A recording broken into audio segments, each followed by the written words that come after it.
Nachádzame sa v interiéri módneho domu. Zadanie bolo jednoznačné. Mali sme v podstate korešpondovať s filozofiou značky módneho domu.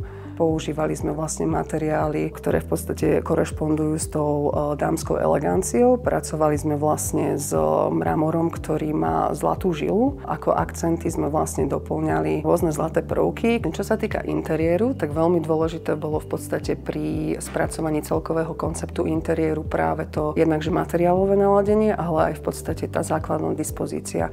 Nakoľko vlastne sú to ako keby dva obchodné priestory, ktoré sme spojili do jedného. Tým, že vlastne interiér slúži aj na fotenie a natáčanie rôznych eventov, tak tomu sme vlastne prispôsobili celý ten interiér, aby bol vlastne taký multifunkčný a všetko, čo sa v ňom vlastne nachádzalo, aby malo svoj zmysel.